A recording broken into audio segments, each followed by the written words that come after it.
আমি যখনই আমার জীবনে একটু ভালো থাকতে শুরু করি, তখনই হুট করে বাংলাদেশের খেলা শুরু হয়ে যায়। এটা বাংলাদেশ, এটা পাকিস্তান না রে বাবা, এটা ইন্ডিয়া না। বাংলাদেশের মানুষটা আমার আল্লাহ তাআলা এমন একটা নেতা দিয়ে বানাইছে, যারা কারোটা খায় না, কারোটা লড়ে না, সুযোগ পাইলে একটাওয়ালা বাস তারে তারে।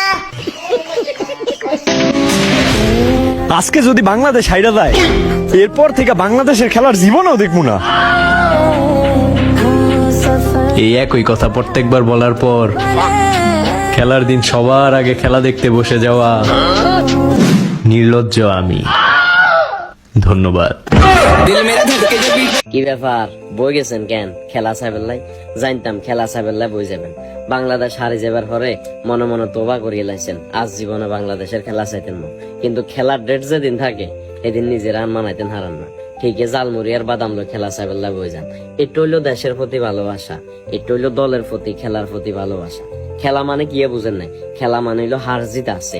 এখন আমরা বাঙালি তো এমন এক জাতি, কোনো কারণে যদি দল হারে যায়, ওই খেলোয়াড় জীবনের কারণে খেলাটা হারছে, হিগুনের মা মাসিরে গালি গালাজ করতে করতে করতে করতে অবস্থা খারাপ করে এলাই। আর কোনো কারণে যদি খেলার ভিতরে আমরা জিতে যাই, তাইলে আমরা খুশির কোনো সীমা থাকে না, আমরা ফেসবুক পোস্টের কোনো সীমা থাকে না। যাই হোক, কথা হিয়ান না, কত হইলো বাংলাদেশ বালা খেলক আর খারাপ খেলক, আই হাইলেও বাংলাদেশ, জিতলেও বাংলাদেশ, আর বেশি হাইলে আমেরিকা।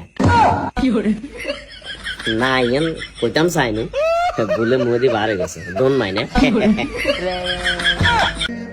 এমন একটা দল সাপোর্ট করি জেতার থেকে বেশি হারি, যদিও হয়ে যায় হারতে হারতে জীবন শেষ, এরপরও কমু হারলেও বাংলাদেশ, জিতলেও বাংলাদেশ।